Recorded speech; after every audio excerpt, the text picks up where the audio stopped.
아이들에게 삶의 지혜를 가르치기 위해서 읽히는 동화가 하나 있습니다. 어떤 농부가 숲속에 들어갔다가 어미를 잃은 새끼 독수리를 한 마리 발견했습니다. 자기 집에 데려다가 닭장 안에서 닭들과 함께 키웠습니다. 5년이 흘렀습니다.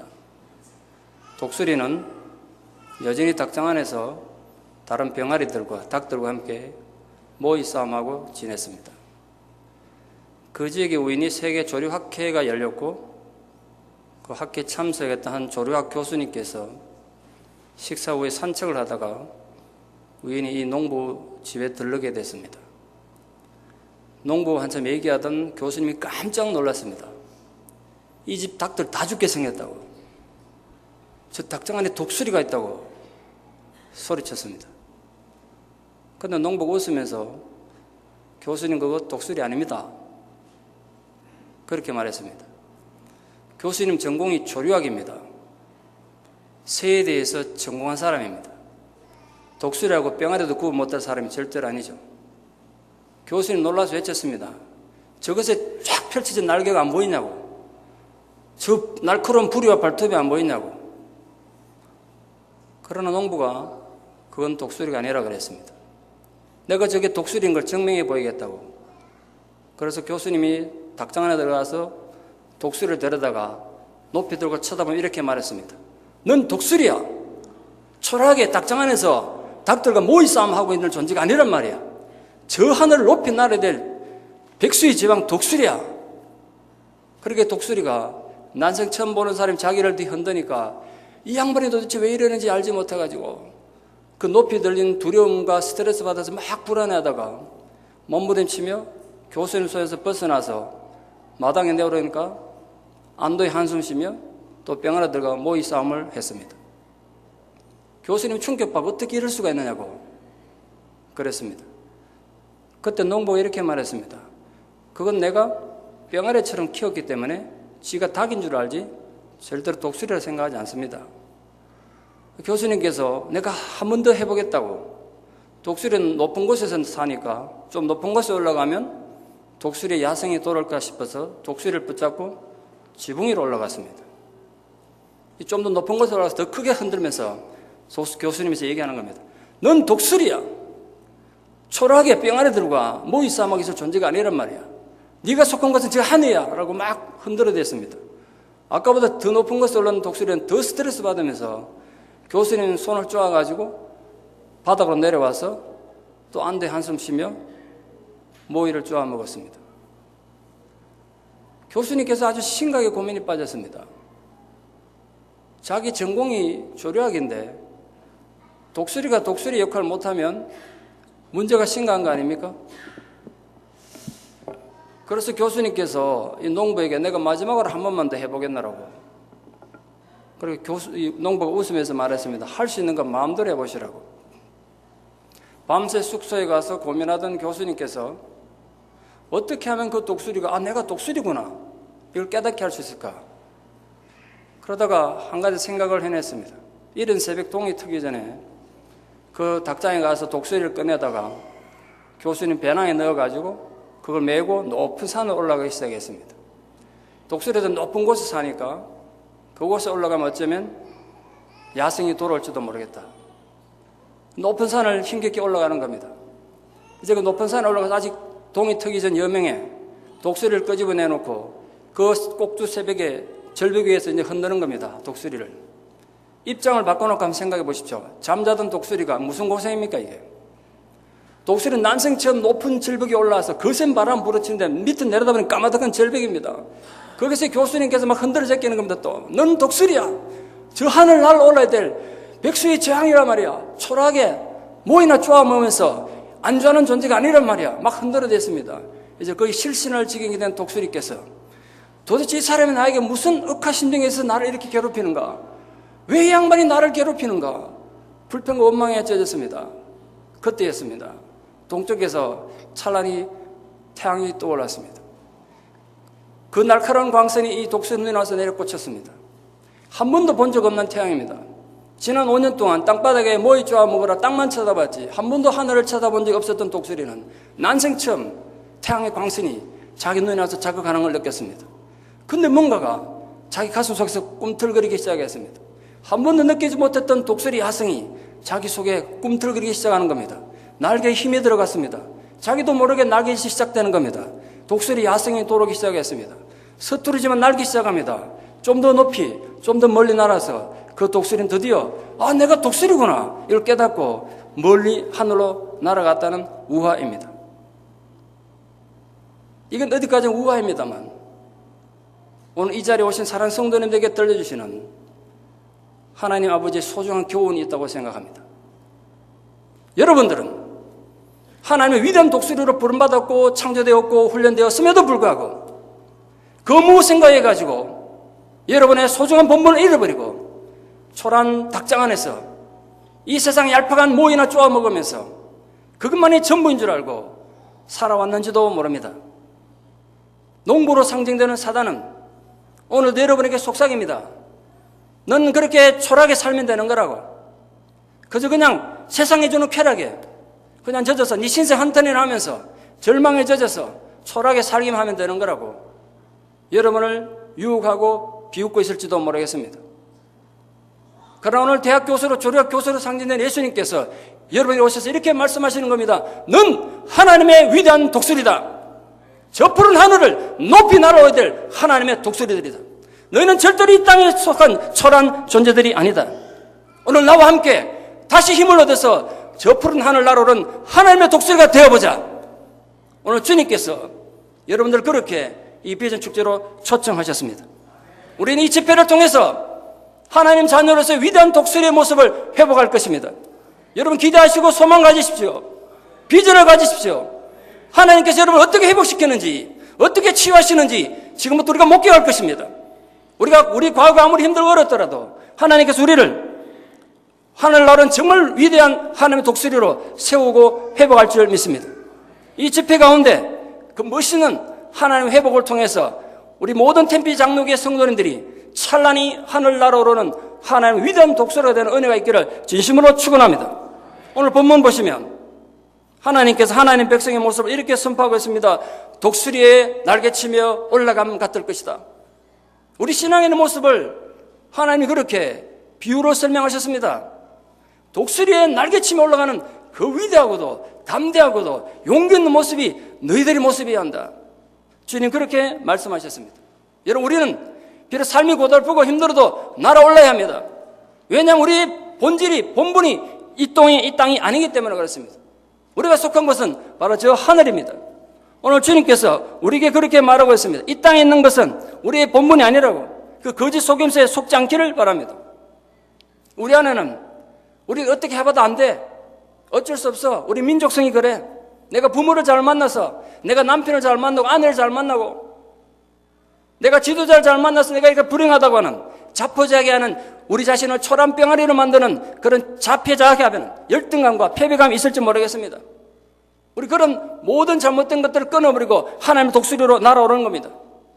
우리 마음속에 있는 미움과 정오와 시기와 아픔도 우리를 닭장 안에 가두는 철조망 같은 것들입니다. 오늘도 우리는 사람에게 실망하고 또 우리 욕망에 갇히고 상처에 갇혀서 불행하기 짝이 없는 세월을 보내고 있는지도 모르겠습니다. 사랑하는 템피 장로교의 성도 여러분, 여러분들이 속한 것은 이 땅이 아니라 저 하늘이라는 것을 절대로 잊지 마십시오. 우리 모두는 높이 날아오르도록 창조된 하나님의 고귀한 존재들입니다. 날개를 펴고 날아오른 것이 처음엔 서툴고 힘들 것입니다. 그러나 그것이 우리의 본분입니다. 우리 연습과 훈련을 통해서 그리고 자신과의 싸움을 통해서 우린 찬란히 하나님을 그 독수리로 날아오를 것입니다. 여러분을 절망케 하고 좌절케 하는 거짓에 절대로 속지 마십시오. 때로는 인생의 바람이 거세게 불어오겠지만 아십니까 여러분? 독수리는 바람이 거셀수록 더 힘차게 더 높이 날아오르는 사실. 우린 그런 하나님의 독수리로 부름받았단 말이에요. 하나님 우리도 그렇게 될 수 있다고 오늘 여러분들을 격려하시고 위로하고 계십니다. 우리 함께 기도하고 소망합시다. 이번 집회를 통해서 내가 한 번도 그렇게 날아보지 못했는데 신앙의 날개를 쫙 펼치고 저 높은 하늘을 나도 이렇게 날아올 수 있구나. 나도 이렇게 대단한 믿음의 사람이 될 수 있구나. 그런 하나님의 위로와 확신을 받는 소중한 기회가 되기를 진심으로 축원합니다.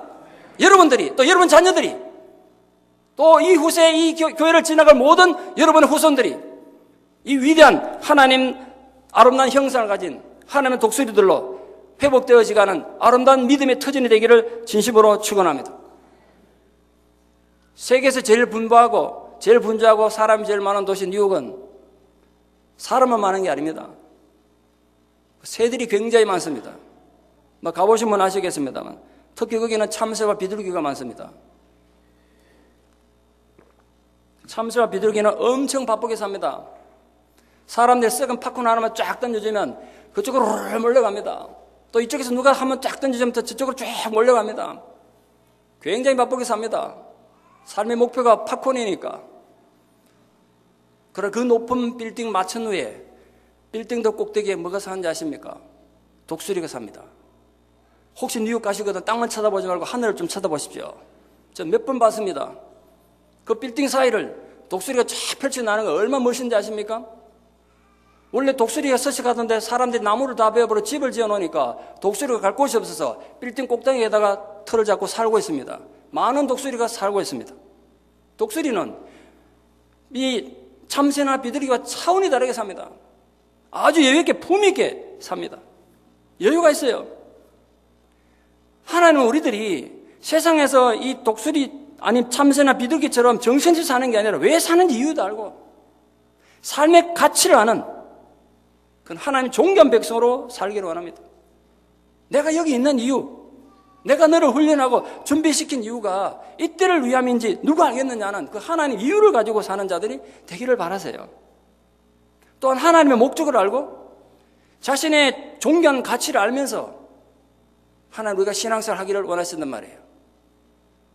아울러서 하나님 우리가 품이 있는 백성들 되기를 원합니다. 독수리는 비둘기나 참새와 차원이 다르게 품위를 갖고 살아요. 우리 신앙에는 모름지기 품위가 있어야 돼요. 세상에서. 저 사람 교회 가는데 그러면 세상 사람들에게 좀 품위 있게 인정받아야 한다고 생각합니다. 그러나 아시다시피 지금 한국 교회는 그 어느 때보다 한국 사회에서 욕을 먹고 비난의 대상이 되어 있습니다. 한국 가서 제가 들은 얘기인데 요즘은 전도하러 다니면 이렇게 얘기한답니다. 상대방이 요즘도 교회 다니는 사람 있냐고, 아직도 교회 다니냐고 이렇게 친구들이 비웃는다고 합니다. 사람들이 길에서 막 싸우면 젊은이들 싸우면 지나가는 어른들이 그런다는 거, 야, 그 시끄럽게 싸우지 말고 싸우려면 교회 나가 싸우라 이런다는 거죠. 참 가슴 아픈 얘기 아니겠습니까?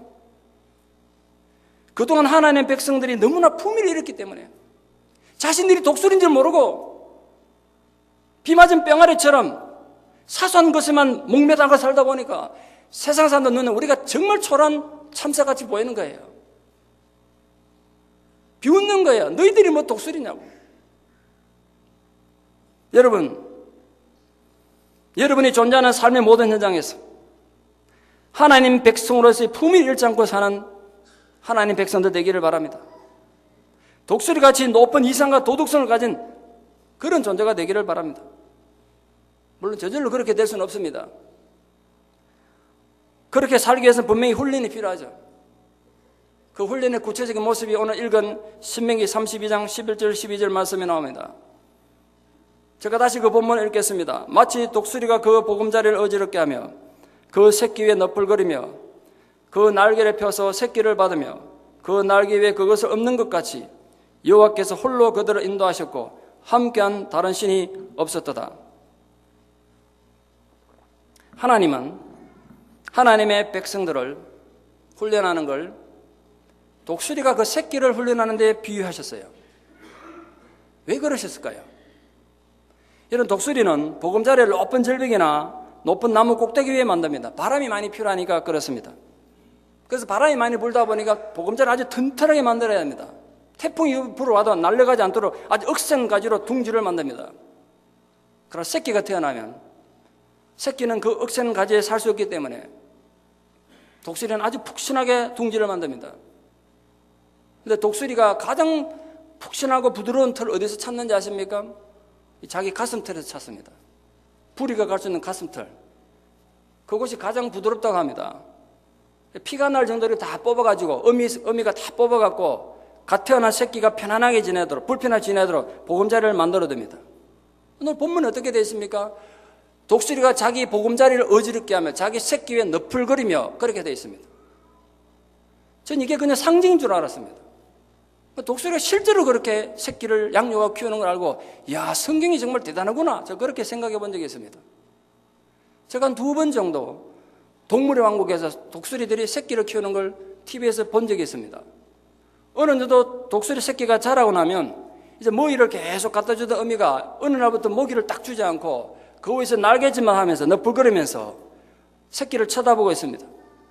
새끼는 이해가 안 되죠. 어미가 계속 벌레 잡아다 갖다 주던 어미가 주지는 않고 날개만 너풀거리고 앉았습니다. 서로 쳐다보고 있습니다. 새끼는 먹이 달라고 입만 벌리고 있고 어미는 위에서 날개짓만 하고 있습니다. 근데 여러분, 어미가 계속 날개짓하면 어떻게 되는지 아십니까? 그 부드러운 털이 다 날아갑니다. 다 날아가요. 그럼 이제 억센 가지만 남으면 새끼가 앉아있고 싶어도 못 앉아있습니다. 찔러대서. 어쩔 수 없이 일어섭니다. 어쩔 수 없이 일어서야 돼요. 그렇게 훈련을 시키더라고요. 그리고 그 높은 절벽에 일어서는 건 너무 위험한 일 아니겠습니까? 어찌 보면 정신 나간 짓 같은 생각이 듭니다. 그런데도 어미는 새끼를 보호하기는커녕 계속해서 그 위에서 날개짓 하며 너풀거리며 바람을 일으켜서 새끼를 점점 낭떠러지로 몰고 가서 결국은 그 새끼를 부리로 쳐버렸다. 그 위에 낭떠러지가 떨어뜨려 버려요. 생각해 보십시오. 떨어지는 새끼 입장에서 어떻게 생각이 들겠습니까? 여러분이 떨어진 새끼는 어떤 마음이 딱 들겠습니까? 세상에 믿을 놈 아무도 없구나 이 생각 안 들겠습니까? 여러분, 인간이, 동물이든 인간이든 제일 급하면 제일 먼저 튀어나온 게 뭡니까? 사람 죽을 위기에 딱 닿으면 제일 맨 먼저 본능적으로 튀어나온 게 엄마 아닙니까? 근데 독수리 입장에서 엄마를 찾을 수 없습니다, 지금. 자기를 죽으라고 떠민 게 엄마인데. 떨어지면서 만가지 생각하지 않겠습니까? 왜 엄마가 이때까지 나를 보호해주고 키워주고 자기를 사랑해준 엄마가 나를 죽으라고 이렇게 떠미는가? 나를 왜 버리시는가? 우리 신앙인도 마찬가지입니다. 성경에 보니까 구구절절 하나님 사랑해라 그러고 다른 사람들 감정 들어보면 하나님은 위대한 하나님 같은데 왜 하나님께서 나에게는 이런 고통을 주시는지, 왜 하나님께서 나에게는 아픔을 주시는지, 정말 하나님 사랑이 맞으시는지, 정말 하나님 살아계시는지 회의가 될 때가 있습니다. 죽을 것 같아요. 내 인생이 추락할 때. 다른 사람은 다 사랑하는데 왜 나만은 미워하는 것 같습니다. 오죽 했으면 10편 이런 얘기가 있겠습니까? 10편 77편 7절에서 8절에 아삽이라는 사람이 이런 시를 썼습니다. 주께서 나를 영원히 버리셨는가? 다시는 나에게 은혜를 베푸지 아니하시려는가? 얼마나 답답했으면 하나님 나를 완전히 버리셨는가? 더 이상 나를 사랑하지 않으는가? 이런 시를 썼겠습니까? 오늘 여러분도 마찬가지입니다. 살다 보면 추락하는 독수리 새끼처럼 아무런 것도 기댈 것 없고 의지할 데 없이 하염없이 감정적으로 정서적으로 물리적으로 추락할 때가 있습니다. 건강에 위협을 받습니다. 사업이 어렵습니다. 자식은 속을 썩이고 믿었던 그 인간은 배신을 합니다. 그렇게 추락한다고요. 자, 그러면 어떤 일이 일어날까요? 새끼 독수리가 떨어집니다. 이제 바닥에 떨어져 죽겠다 하는 그 순간 높은 곳에서 보고 있던 어미 독수리가 어떻게 하는지 아십니까? 손살같이 내려와서 탁 받아서 올라가더라고요. 그때 새끼는 생각하겠죠. 그러면 그렇지. 그럼 그렇지. 얼마나 나를 사랑하는 엄마인데 나를 죽게 내버려 두겠느냐. 근데 올라가서 이번엔 날개에서 또 떨어버립니다. 또 떨어버려요. 또 내려갑니다. 또 절망이 와요. 또 독수리가 또 올라가는 거죠. 그럼 여러분 생각해 보십시오. 왜 독수리가 그렇게 새끼를 훈련할까요? 그리고 오늘 본문에서 하나님이 우리들을 독수리가 새끼를 훈련하듯이 훈련하시겠다고 했는데 그 훈련의 의미가 우리 신앙에 준 의미가 도대체 뭘까요? 어미 독수리 훈련은 계속될 겁니다. 언제까지요? 새끼 독수리가 힘을 얻고 스스로 날개짓 할 때까지. 그래서 폭풍이 불려와서 다른 모든 새들은 그 폭풍에 날려가도 그 새끼 독수리만은 폭풍에 거슬러 날아 올라갈 수 있을 때까지 훈련할 거예요. 여러분, 우리 마찬가지입니다. 이 독수리 새끼가 말입니다. 데려다 놔놓고 만약에 그걸 순차적으로 날개짓하는 훈련을 만약 시킨다면 어떻게 되겠습니까? 자, 오늘은 오른쪽 날개 들어, 오른쪽 날개 훈련하고 왼쪽 날개도 이러면 하세월입니다. 얼마나 시간이 걸리겠습니까? 제가 TV에서 보니까 독수리 새끼가 떨어집니까? 어떻게 떨어지겠습니까? 여러 입장을 바꿔놓고 지금 떨어지고 있습니다. 뭐 어떻게 떨어질 것 같습니까? 날 죽여주시옵소서를 가만히 있습니까? 발부둥을 치며 떨어집니다. 한 번도 써보지 않았던 근육들을 쓰게 됩니다. 그 몇 번에 죽으라고 막 살기 위해 발부둥 치다 보니까 날개에 근육이 생기고 힘이 생기더라고요. 그러니까 단기간에 그냥 그걸 한 30분쯤 하니까 날더라고요, 독수리가. 아주 단기간에 그냥 만들어버리는 거예요. 하나님 우리를 그렇게 훈련하시겠다는 거예요. 독수리가 날개치며 올라가는 신앙이 될 때까지 훈련하는 것처럼 하나님께서 여러분을 훈련하셔서 하나님의 독수리로 만드시겠다는 거예요. 저절로는 안 된다, 저절로는. 아이고, 그 훈련 받을 바에 난 그냥 병 아래로 살래 이런 분들은 할 수 없습니다. 그러나 여러분, 그 훈련의 과정을 잘 거치셔서 위대한 하나님 독수리를 한번 멋있게 날다가 가보십시오. 이왕 예수 믿는 거는 멋있게 살다 가야 안 되겠습니까? 하나님께서 때로 그러므로 여러분을 철저히 낮추실 것이며 때로는 줄이게 하실 것입니다. 때로는 가슴 무너지는 억울함과 절망이라는 추락을 통해서 여러분을 훈련하고 또 하실 겁니다. 언제까지요? 여러분들이 어떤 인생의 폭풍 앞에서도 날려가지 않고 넓은 신앙의 날개를 펼치고 날아오를 수 있는 날개치며 올라가는 성숙한 하나님의 독수리 될 때까지 훈련하실 겁니다. 제가 깨달은 겁니다. 훈련은요, 기간을 짧게 하는 게 최고입니다. 훈련 기간이 길면 내가 괴롭지 않습니까? 훈련의 기간을 짧게 하는 방법은 훈련을 잘 받으십시오. 빨리 끝납니다. 근데 자꾸 뺑뺑이 치고 그러면 훈련 기간만 점점 길어집니다. 평생 훈련만 받다 가는 분 얼마나 많은지 아십니까? 한 번도 주님에서 제대로 날아오지도 못하고. 우리 템피 장로교 성도님들은 전부 다 독수리가 됐던 소문이 저 새까만 데까지 들리기를 축원합니다. 이만 훈련 잘 받아가지고 지금 여러분 삶에서 인생의 때를 잘못 만나서 그렇게 추락하는 훈련 중에 있는 분들이 있다면 그분들에게 하나님의 위로와 격려가 함께하기를 바랍니다. 여러분 자신이 끝없이 추락하는 것 같고 그것도 한 번도 아니고 여러 번 만약에 되풀이되는 고난 앞에서 마음이 지치고 상한 분들이 있다면 여러분들 이 하나님 사랑으로 마침내 날개치며 올라가는 신앙인들 되기를 축복합니다. 과거의 실수와 실패를 생각하지 마십시오. 부탁합니다. 여러분, 과거의 실패에 머물러 계시지 마십시오. 설령 여러분이 죄를 지어서 아픔을 겪었더라도 거기에 머물러 계시지 마십시오. 여러분의 과거가 여러분의 미래까지 결정짓도록 내버려두지 마십시오. 과거는 과거입니다. 다시 훈련받아서 날아오르면 되는 거예요. 여러분들이 그렇게 추락하고 있을 때 넌 독수리가 아니야. 하나님이 있다면 어떻게 이런 일이 있을 수 있냐고. 여러분 귀에 속삭이는 원수들의 속임수에 속지 말고 승리하기를 바랍니다. 그걸 마음으로 물러치세요. 그렇게 우리가 떨어질 때 훈련받을 때 가장 좋은 방법 뭔지 아십니까? 하나님 앞에 완전히 우리를 의지하는 겁니다. 하나님을 전적으로 의지하는 거예요. 사람들이 신앙한 사람들이 적당한 의지는 잘합니다. 여기까지 의지하는데 그 다음 못해. 완벽한 의지를 못해요. 적당한 의지만 합니다. 그러니까 신앙도 늘 적당히 밑땅을 가는 겁니다. 한국에 목욕탕 가보셨습니까? 뭐 한국 떠나서 오래됐는지 잘 모르겠습니까? 전 한국 가면 꼭 하는 게 있습니다. 미국에는 잘 없어가지고 한 번씩 가면요 아무리 샤워만 해도 남는 게 있어가지고 지난 가을에도 한국 갔는데 되게 미안하더라고요. 누가 때를 미는데 처음에는 아저씨가 막 반갑게 인사하다 말도 안 해요. 막 나중에 씩씩거리면서 도대체 어디서 왔습니까? 이러면서 제가 눈을 잘못 뜨고 보니까 우동 면발이 막 나오는데 얼마나 미안하든지. 그래서 미국에서 왔다 그러니까 미국에는 목욕탕이 없습니까? 이러면서 그럼 몇 년 물 때 밀어보여 얼마나 많이 나오겠습니까? 뭐 그 얘기하려는 게 아니고 그 앞에 이렇게 붙어놨습니다. 귀중품은 카운터에 보관하십시오. 맡긴 것만 책임집니다. 제가 그거 볼 때마다 은혜 받아요. 여러분 목욕탕에서는 맡긴 것만 책임진대요. 하나님께도 마찬가지입니다. 맡긴 것만 책임지세요. 그분도. 여러분이 여러분 인생 책임지고 여러분 머리로만 살아보세요. 하나님 책임 안 지세요. 그래 네가 알아서 알아준다고요. 전적으로 하나님 의지하는 걸 훈련하십시오. 저 지금 목사한 지 올해로 딱 25년째인데 제게 터닝포인트 되는 기점이 있습니다. 그게 한 13년쯤 전인데요.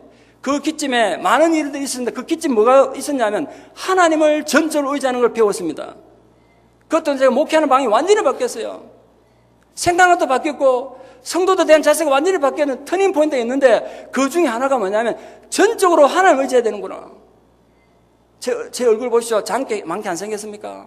저 잔머리 많이 굴립니다. 그래서 어떤 분은 내 옆에서 막 자갈 소리에 막 굴러가는 소리 들리는데요. 하도 머리 굴려가지고. 저 어머님이 그러셨어요. 너는 머리 하나로 먹고 살 거라고. 근데 목회해보니까 머리를 하는 게 아닙니다, 제가. 장기를 버리게 되더라고요. 전적으로 하나님을 의지하는 게 참 힘들구나. 여러분들이 정말 위대한 하나님 독수리가 되고 싶거든. 오늘부터 생각과 계산을 다 버리고 전적으로 하나님만을 의지하고 훈련하는 법을 배우십시오. 그러면 그분이 가장 안전한 방법으로 여러분을 딱 안아다가 보호하시고 격려하시면서 우리가 날개치며 올라가는 하나님의 독수리가 될 때까지 박수치면서 격려하실 것입니다. 그 하나님 아버지 격려와 위로가 이 시간 여러분 가슴 속에 뜨겁게 역사하기를 진심으로 축원합니다. 두 번째로 독수리가 왜 그렇게 어렵게 새끼를 훈련하는지 아십니까? 참새처럼 편하게 두지 않는지 아십니까? 그 이유는 독수리는 참새가 아니기 때문입니다. 여러분 참새가 전깃줄에 새끼들하고 앉혀놓고 훈련시킬 수 없습니다. 여러분 혹시 보셨습니까? 참새가 지 새끼들을 떨어놓고 내려가서 올라가는 참새 봤습니까? 참새는 하고 싶어도 못합니다. 능력이 없어 못합니다. 받을 힘이 없어 못합니다. 그러나 독수리는 새끼를 밀어놓고도 받을 자신이 있으니까 자기 부리로 밀어버리는 겁니다. 우리 하나님께서 독수리보다 못하시겠습니까? 여러분 삶이 추락하고 있다고, 여러분 삶이 고달프다고 해서 하나님 잠자고 계신 거 아닙니다. 불꽃 같은 눈동자를 여러분 보고 계신단 말이에요. 우리의 계획과 우리의 생각은 아니면 기막히고 절묘한 타이밍에 여러분 받아 올라가실 줄 믿습니다. 훈련해서 실패하지 마십시오. 그 추락은 훈련. 여러분들이 이제 내 삶의 모든 희망 끝났다고 생각했던 그런 추락을 경험하고 있을지라도 하나님 우리를 안전하게 착 받아서 하나님 형상으로 만들어갈 힘이 있으신 신실하신 분이심을 믿으십시오. 하나님 그 능력을 믿을 뿐만 아니라 여러분 입으로 자꾸 선포하세요. 우리 신앙인 입에는 권세가 있습니다. 성경의 무슨 말 중에 내 귀에 들린 대로 해주리라. 이 굉장히 무서운 말입니다. 내 귀에 들린 대로 해주리라. 우리 말을 잘해야 된다고요. 우리 입에 권세를 선포해야 되는데 사단은 우리 입에다가 거미줄 탁 쳐놔놓고 낚시바늘 놔놓고 우리 기다린다고요. 우리 긁어들려고. 여러분 자꾸 불평하고 아이고 죽겠네 그러면 진짜 죽어요. 여러분 사단은 우리 생각을 못 읽으니까 우리 입 앞에다가 낚시바늘을 딱 갖다 놔놓고 불평과 원망할 때까지 기다립니다. 불평과 원망을 딱 걸어가지고 이제 사탄이 제 마음대로 갖고 노는 겁니다. 마치 물고기가 낚시바늘 무는 것과 똑같습니다. 물고기가 낚시바늘 딱 무는 순간 물고기가 아직 여전히 물에 있지만 자기 몸이 자기 게 아니잖아요. 이제 지 몸 지 거 아니에요. 낚싯대가 이끄는 대로 끌려다닐 수밖에 없습니다. 그리고 최후는 죽음이죠. 마찬가지로 사단은 우리를 조종하려고 노력했습니다. 비록 우리 현실에는 그런 영적인 공격이 수도 없이 많겠지만 그 공격들을 이기고 지키는 힘이 우리에게 약속으로 주어져 있습니다. 이 시간 사랑하는 모든 성도님들이 하나님의 그 성령 입으로 좀 선포하면서 하십시오. 그렇게 힘있게 외치세요. 우리 하나님은 힘이 있으시다. 내 모든 삶을 바로잡으실 것이다. 나를 안전히 지키실 것이다. 힘들고 어렵다고 자꾸 짜증 부리는 게 습관되면 우린 결코 사단의 조종에서 벗어날 수 없습니다. 그 승리를 외치심으로써 날개치며 올라가는 생명이 있는 신앙인들 되시기를 진심으로 축원합니다. 또한 독수리는 세종의 왕이기 때문에 훈련합니다. 여러분 훈련되지 않은 신앙은 걸림돌과 장애물이 될 뿐입니다. 신앙이 장애물이 돼요. 그러나 신앙이 잘 훈련되면 우리 인생에 더없이 중요한 디딤돌이 될 수 있습니다. 제가 묻습니다. 지금 여러분이 신앙하는 자세는 여러분에게 디딤돌입니까? 걸림돌입니까? 늘 걸려 넘어지고 있습니까? 아니면 여러분 그 신앙 고백 때문에 딛고 일어서는 디딤돌이 되고 있습니까? 그래서 하나님께서는 우리를 거룩한 백성이며 왕같은 존재로, 왕같은 제사장으로 만드시기 위해서 훈련하세요. 우리는 훈련을 통해서 초란 참새 같은 존재가 왕같은 독수리로 다시 태어나는 겁니다. 우리 모두 하나님의 그 훈련의 과정을 잘 통과해서 이전에는 참새처럼 초라하게 살았더라도 나는 하나님의 위대한 독수리라는 새로운 발견을 우리 모두 할 수 있기를 바랍니다. 아십니까 여러분? 하나님 절대로 훈련되지 않은 사람 안 쓰세요. 훈련되지 않는 사람 안 쓰십니다. 누구든지 하나님께 쓰임받고 싶습니까? 먼저 하나님께 훈련되십시오. 여러분, 하나님이 얼마나 위대한 사역을 하느냐, 사역보다 더 중요한 건 훈련입니다. 훈련. 하나님과 올바른 관계에 훈련이 필요해요. 하나님과 올바른 관계 훈련 없이 사역만 하면 10중 8구 교만에 빠지고 남들도 어려움에 빠뜨려요. 타락하고 말아요. 잊지 마십시오. 사탄이 어떻게 생겨났는지. 사탄이 어떻게 생긴지 아시죠? 날마다 하나님을 눈앞에 보고 하나님을 찬양하고 예배하던 천사도 자기 안에 교만한 마음이 생기니까 하나님 안에 자기를 경배하게 되고 자기를 하나님처럼 생각하다가 결국 타락해서 사탄이 됐다고 성경이 가르치고 있습니다.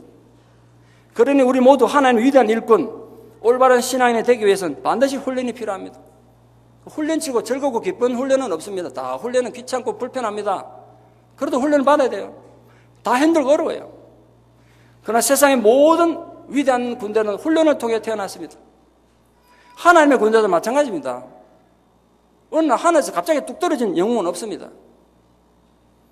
다 훈련을 통해서 하나님의 사람들로 다듬어지고 만들어져 갔음을 성경이 정언하고 있습니다. 우리 또한 비 맞은 참새처럼 초라하고 비참한 존재가 아니라 하나님의 위대한 독수리가 되게 하시려고 하나님 우리를 훈련하십니다. 가장 혹독하고도 고된 훈련을 통해서 하나님 위대한 사람으로 만들어가는 겁니다.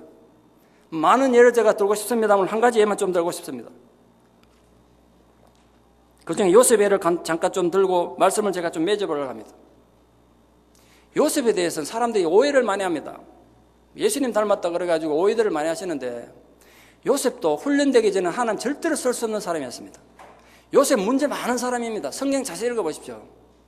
요셉 정말 문제 많은 사람이라 훈련되지 않고서는 절대로 하나님 쓸 수 없는 사람이었습니다. 요셉이 어느 날 갑자기 애굽의 총리 대신 된 거 아닙니다. 훈련 다 거쳐서 된 겁니다. 요셉이 얼마나 문제 많은 사람인가 제가 예를 들어볼까요? 요셉은 사랑은 헛한 허물을 든다 그러는데 자기 형들의 잘못을 그것 좀 덮어주면 어때요? 형들을 아버지도 없는데 형들의 잘못을 그대로 아버지는 날마다 고자질하는 못된 인간이었습니다. 마음에 사랑이 없어 그래요. 머리는 똑똑한지 모르지만 그 형들이 얼마나 미웠겠어요. 생각해 보세요. 하나님 그런 요셉 절대로 사용 못하세요. 또 요셉은 하나님께서 어린 나이에 비전을 주고 꿈을 주셨습니다. 비전 좋습니다. 꿈 좋아요. 하나님 준 비전 가지는 게 좋죠. 그러나 그걸 겸손하게 잘 가꾸어 가야지.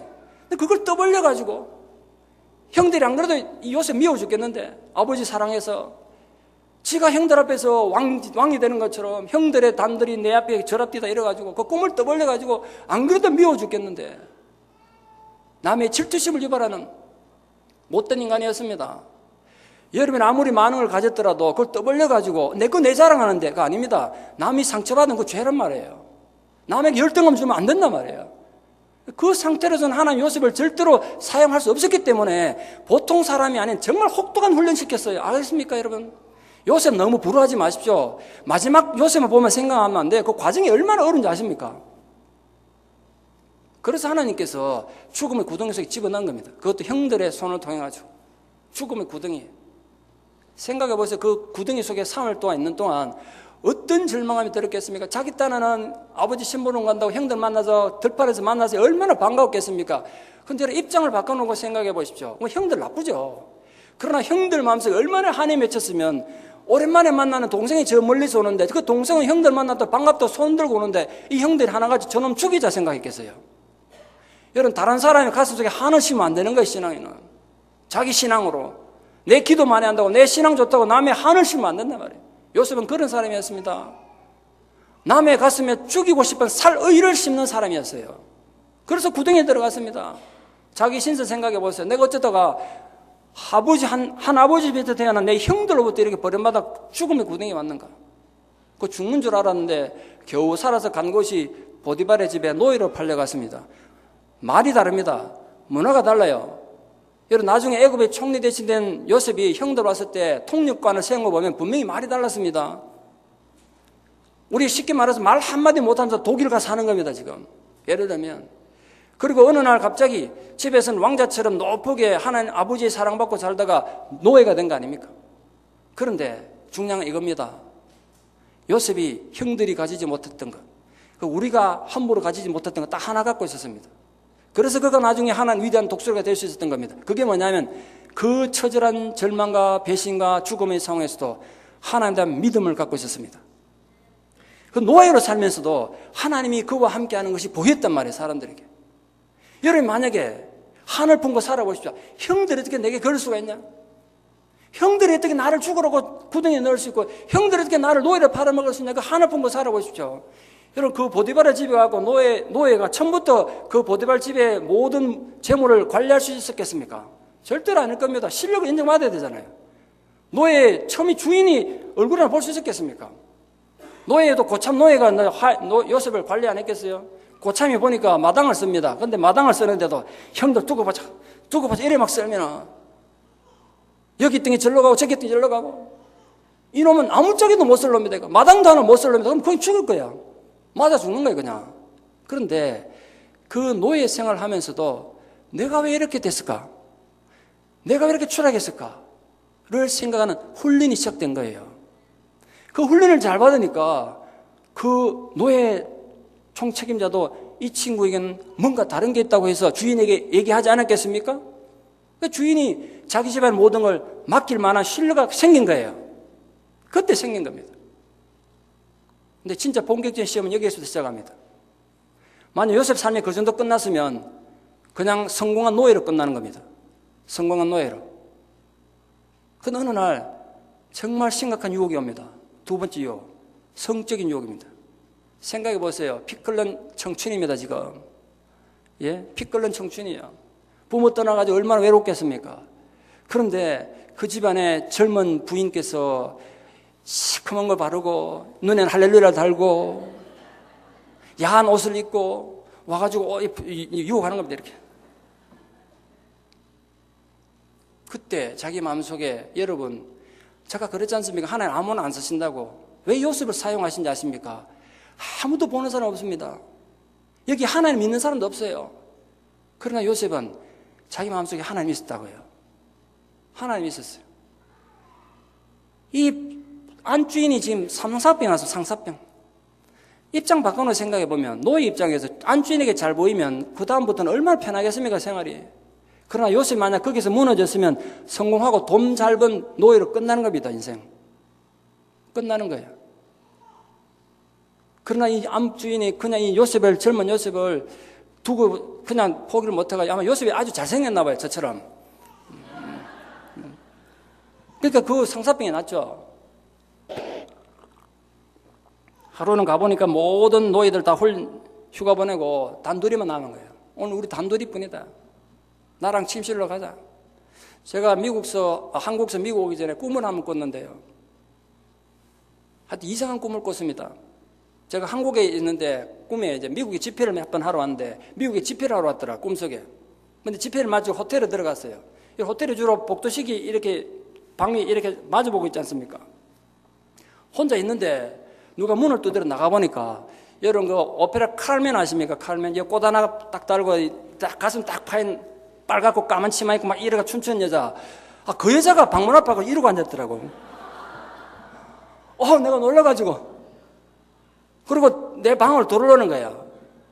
그 내가 여기 도로 만나고 당신이 왜 왔냐고, 가라고 막 소리쳐도 계속 웃으면서 그 야한 웃음 띄면서 들어오더라고요. 근데 짧은 순간에 큰일 났네. 저 여자가 내 방에 들어오면 안 되는데. 그 내가 생각해보니까 말을 못 알아들어. 여기 미국이니까 영어로 해야 되는구나 이래가지고 꿈속에서 영어로 했지. Get away! 그래서 들어오더라고요. 그 내가 도망 나왔죠. 방 밖으로. 그 이번에는 양쪽에서 칼맨이 2명씩 생겼어. 4명이 포위당했어요. 큰일 났네. 여기 한번 뒹굴면, 저래 침대 같이 뒹굴면 큰일 나는데, 그래도 잠이 깼어요. 잠이 깨지 말아야 되네, 그날. 내가 꿈을 깨가지고, 왜 내가 이런 꿈을 꿨을까? 생각했어요. 미국 가면 이런 문제가 참 많은가 보다. 생각했어요. 사람들이 너무 외로우니까 이런 문제가 많은가 보다. 제가 와보니까 진짜 심각한 문제들이 참 많습니다. 굉장히 많습니다. 전 가정사역을 많이 하다 보니까 상담을 많이 하는데 정말 독특한 사연을 많이 봤습니다, 제가. 그때 그 꿈이 정말 이상한 꿈이 헛꿈이 아니었어요. 하나님 나를 그래 훈련시키고 준비시키더라고요. 네 마음 갖고 단단하고 가라고. 요셉이 그때 넘어졌으면 인생 그걸 끝나는 거 아니겠어요? 근데 여기에 진짜 보십시오. 지금 하나님 앞에 아무도 보는 사람 없는데 하나님 앞에 신앙을 지켰는데 대가가 뭔지 보세요. 이게 훈련이란 말이에요. 여러분, 우리는 내가 이렇게 하나님에 충성하고 내가 이렇게 믿기 힘든 상황에서 열심히 봉사했으면 그럼 하나님께서도 가는 게 있으면 오는 것도 있어야지. 기브앤테이크 아니냐고, 인생이. 내가 당신 앞에 충성했으면 당신도 우리 집에 물질을 주든지 건강을 주든지 뭐 자식을 뭐 하버드 보내든 해줘야 되는데 점점점 인생이 안 되는 거야. 잘 보세요. 요셉이 얼마나 답답하겠어요. 내 딴에는 아무도 보는 데 없어도 하나님 앞에 의리 지킨다고, 하나님 앞에 믿음 지킨다고 신앙을 지켰더니 가는 곳이 감옥이야, 감옥. 여러분, 그래도 예수 믿겠냐는 거예요. 그래도 얼마나 혹독한 훈련입니까? 그 감옥 속에서도 작동했던 게 뭔지 아십니까? 누구도 갖지 못했던 거. 요셉이 가졌던 유일한 무기, 하나님의 독수리가 가졌던 무기. 오늘 사단은 요셉 보고 네 이 정도면 인생 포기해라. 하나님이 사랑이고 하나님이 너를 사랑한다면 네가 그렇게 신앙을 지조를 지켰는데 상도만 못 지는데 감옥이라니. 이러고도 하나님 사랑 맞냐고 얼마나 속상했겠습니까? 전 그렇게 묵상해봤어요. 내가 만약 요셉이라면 하나님 원망 참 많이 했을 수도 있겠다. 그런데 그 위기 가운데서 요셉은 하나님에 대한 믿음을 버리지 않았습니다. 보십시오. 감옥에서조차도 어떻게 행동했길래, 아까 제가 그랬지 않습니까? 우리 신앙에는 품위가 있어야 된다고. 설령 내가 잘못해서 감옥에 가 있어도 품위가 있으면 저 사람은 우리와 다르다고. 감옥의 간수장에게도 인정받은 거 아니겠습니까? 인정받은 거 아니냐고요. 어느 날 꿈 해석에서 떡 맡은 가는 장, 술 맡은 가는 장이 한 명은 복직되고 한 명은 목이 날아가는 꿈을 꾼 거 아시죠? 그로부터 또 2년이 지나갑니다. 이런 떡 맡은 관원장 목이 달아나고 술 맡은 관원장 복직이 될 때 아시죠? 술 맡은 관원장 정도 되면 지금 우리 직급으로 따지면 장관 자리쯤 됩니다. 굉장히 중요한 자리입니다. 그냥 부엌에 일하는 자리가 아닙니다. 옛날에 하도 암살이 많아가지고 술자리에 그냥 청성가를 한타 하면 왕 죽는 거지 않습니까? 그리고 가장 믿을 수 있는 사람에 대해서 그 사람에게 정치적인 거, 외교적인 거 다 맡기는 그런 사람에 대해 술을 맡은 관원장을 할 수 있습니다. 굉장히 높은 직급입니다. 부탁합니다. 나 이 억울하게 감옥 생활하고 있습니다. 당신이 가가지고 내 얘기 한 번만 파라오에게 해줘가지고 나 이 억울한 감옥 생활 좀 끝내게 해달라고. 2년이 지나갑니다. 야곱 전생에서 가장 길었을 2년. 하루하루 기다리지 않았겠어요? 무슨 소식이 올까? 궁궐에서 사람이 나를 찾으러 올까? 얼마나 기다렸겠어요? 근데 이 의리 없는 인간이 나갈 때는 자기한테 고맙다 그러놓고 내가 나가면 꼭 얘기해 줄게 그러놓고 얘기도 안 해준 거예요. 그러다가 어느 날 파라오가 꿈꾼 꿈 때문에 꿈 해석해가지고 애굽에 총리 대신되는데, 여러분 여기서 많은 분들이 오해하시는데 요셉이 어떻게 해서 애굽에 총리 대신됐습니까?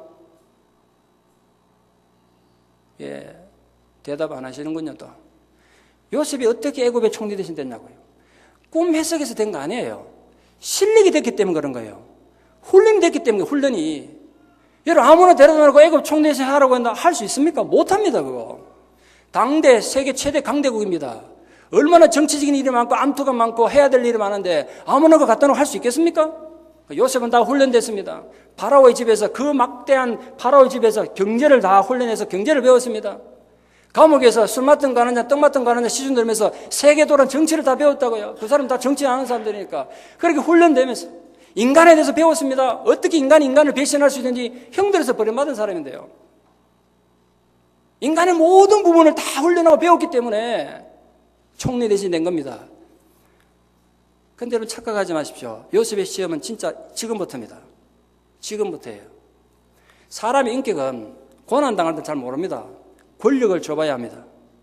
그래서 그런 속담이 있습니다. 그 사람 진짜 인격을 알려면 권력을 한번 줘보라고. 요셉이 막강한 권력을 갖게 됐습니다. 1인 지하 만인 지상 아닙니까? 여러분 만약에 입장 바꾸는 요셉이라면 그런 막강한 권력 가지면 그 권력 가지고 뭘 맨 먼저 하겠습니까? 손바질로 맨 놈 있잖아요. 예? 제일 먼저 자기를 팔아먹은 형들 한 일개소대만 우리 집에 가가지고 우리 형들 한 손 좀 봐주고 와. 그러면 되는 거 아닙니까? 또 손바질 그 여자 하나 있잖아요. 지금 자기보다 부하인데 이제 자기 억울하게 감옥 보낸 부하, 그 부하의 아내 손 봐줄 수 있지 않습니까? 자기 잊어버렸던 술 맡은 관원장 괘씸하죠. 생각하면 괘씸한 사람이 한둘입니까? 요셉이 하나님께 훈련되고 나니까 자기를 슬프게 했던 거 다 잊었습니다. 다 잊었어요. 그래서 머나세 다 잊었다. 자식 이름 그래 지은 거 아닙니까? 지나간 과거 다 잊었다는 거야. 39살에 형들 만납니다. 17살에 노예로 팔려갔습니다. 몇 년 만에 만납니까? 22년 만에. 22년 만에 만났어요. 형들 보고 가슴이 어떻겠습니까? 요셉 생각에는 저 형들이 정말 인격이 됐는지 인간이 됐는지 테스트도 해봅니다. 결국은 나중에 형들이 요셉 알아보고 죽음을 벌벌 떨죠. 마지막 아버지 야곱 죽고 난 뒤에 거짓말합니다. 형들이. 아버지 그런 유언한 적도 없는데 당신 아버지가 죽을 때 형들 용서해 주라고 유언 남기고 죽었습니다. 그 얘기 듣고 요셉이 웁니다. 자기는 다 잊었는데 형들은 아직도 과거의 상처에서 한 발짝도 못 나오고 있구나. 울면서 위로합니다. 형님들 걱정하지 마십시오. 내가 형님들 다 책임질 뿐 아니라 형님들 자식들의 자식들까지 내가 다 책임지겠습니다.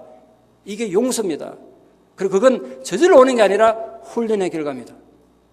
사랑하는 성도 여러분, 요셉이 그렇게 신앙의 맥을 가르는 위대한 하나님 독수리가 될 수 있던 거 어느 한순간에 저절로 된 거 아니라는 거 아시죠? 22년의 훈련이 있었습니다. 그러니까 훈련을 잘 견뎠기 때문에 위대한 하나님 독수리가 됐고 그 한 사람 때문에 이스라엘이라는 민족이 거기서 잉태되어 나오는 거 아니겠습니까? 오늘 여러분 마찬가지입니다. 여러분 하나님께서 왜 여러분을 미국 땅에 살게 하셨습니까? 무엇 때문에 여기 오셨습니까? 저는 사정을 잘 모르겠습니다. 여러분 밥벌이 먹고 자식 공부 잘 시키기 위해서만 오셨습니까? 그럼 좀 비전을 다르게 하십시오. 우리 후대에 어떤 자식이 태어날지 모르지 않습니까? 하나님 비전을 가지는 독수리를 키웁시다. 그 비전을 심읍시다. 어떤 경로를 통해 이곳에 왔든 간에 이곳에서 훈련이 잘 돼서 하늘 향해 높이 날아오는 위대한 독수리 되기를 축원합니다. 말씀을 좀 요약하려고 합니다. 제가 존경하는 목사님 중에 조 프란트라는 목사님이 계십니다.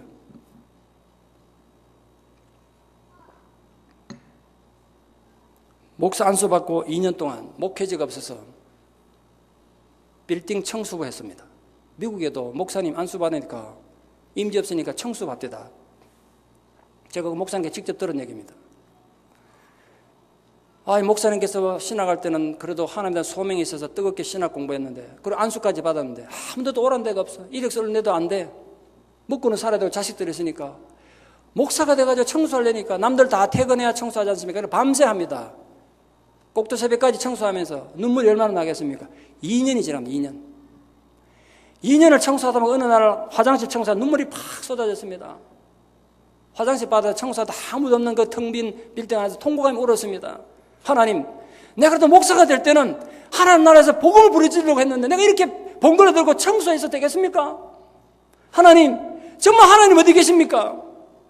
나를 왜 목사시켰습니까? 울부짖기 시작했습니다.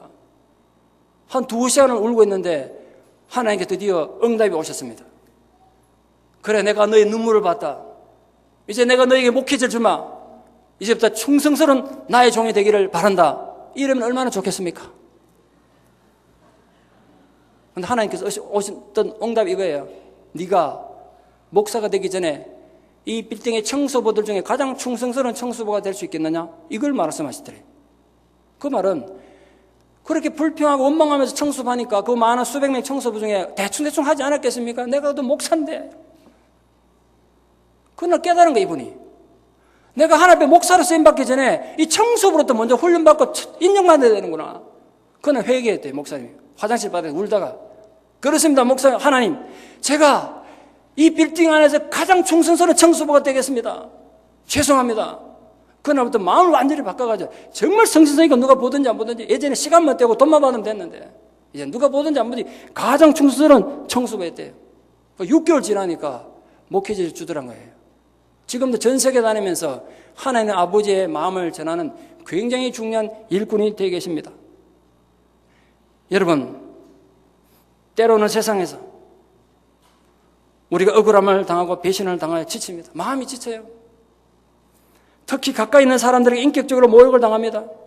참을 수 없는 분노로 또 깨어지고 부서지지만 우리 하나님은 우리를 지킬 수 있는 능력이 있으십니다.